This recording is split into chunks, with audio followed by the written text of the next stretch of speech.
All right, we're back in the garage, and it's going to be part 2 of transmission service because I kind of cut the other one off short, right? And I didn't, finish off us starting it or checking the fluids or anything like that. So this video shouldn't be that long. Hopefully, maybe another 8 to 10 minutes, because honestly, most people only watch 2 or 3 minutes, maybe 4. I guess I'm not that interesting, but I understand it. Who wants to watch a short fat guy fixing cars, right? All right, so we got a Jeep that finally has enough juice in it after being on charge all night. Oh yeah, it's good now. Look at that. Yeah, good girl, huh? Francesca's gonna start first shot.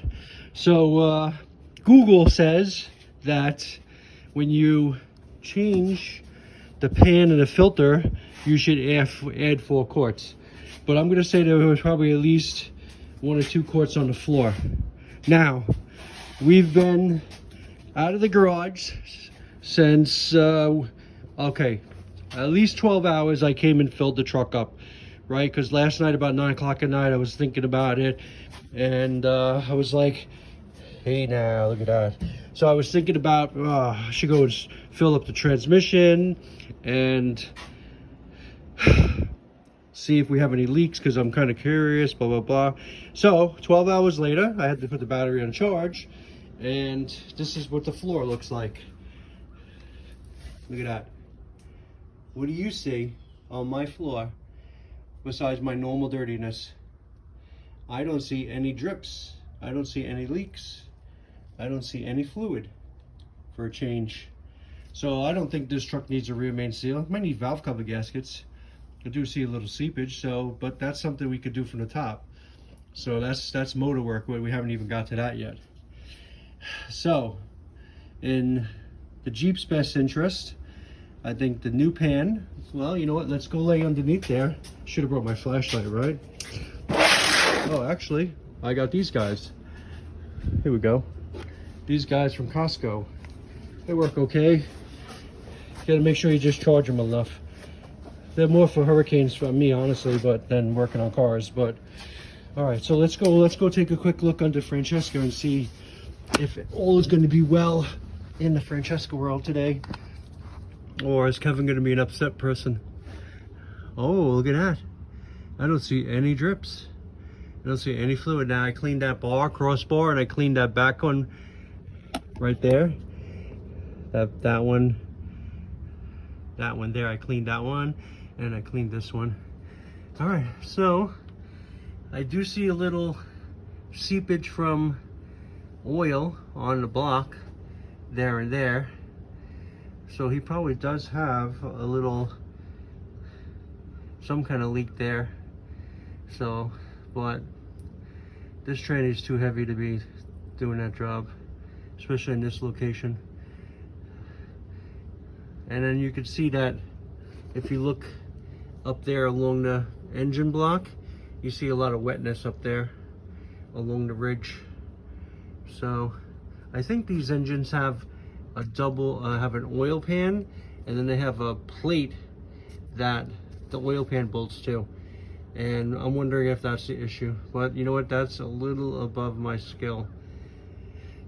Okay, so the most important thing is that Francesca's not leaking.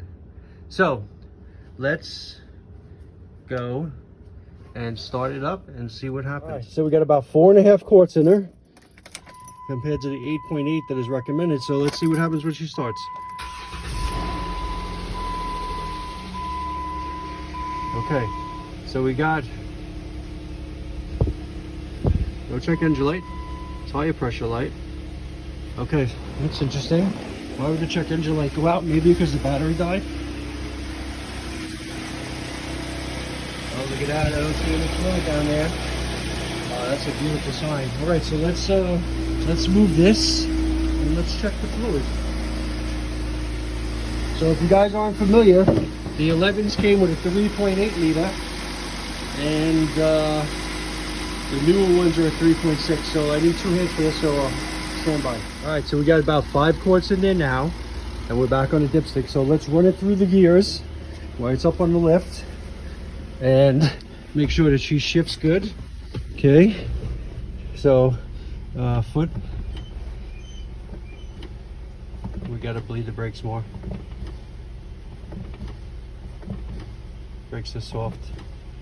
Okay, brakes need to be bled more.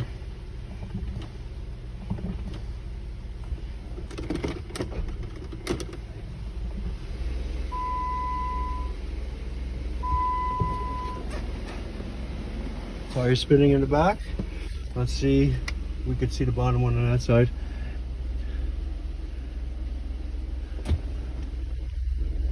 Oh, I see spinning on that side, that's good. I don't hear any noises in the rear. I see the little, you see the reflection in the material? You can see reflection. All right, let me pause this and just go through the gears real quick. All right, so we went through the gears and the rear brakes applied, but she does need to be bled out more because she could be a little firmer. All right, so I turned it off because I don't like to, when a car is up in the air like this, I don't like to put it in park. So I turned it off first and let me make sure everything's stopped, and I put it in park so we don't do any damage to transmissions, because if you ever throw a transmission in park while it's rolling, it's a mess. So we're gonna have check engine lights on, maybe, or traction light on, because when you drive the rear wheels without the front wheels, the front sensors are gonna throw off everything. So let's double check the fluid now that I went through the gears and see how it is. Okay. So, like I said, quick one. Transmission shifts. Went through the gears and I don't see no leaks. He does have a little oil leak, but that's for another day. So now we got to do is we have to bleed the brakes a little better. So this way we have a firmer pedal. Maybe there's a little air in the system. Truck sounds good though, and it's starting to come together. All right, so part 2 of transmission repair, pin, gasket replacement is complete. Thanks for tuning in.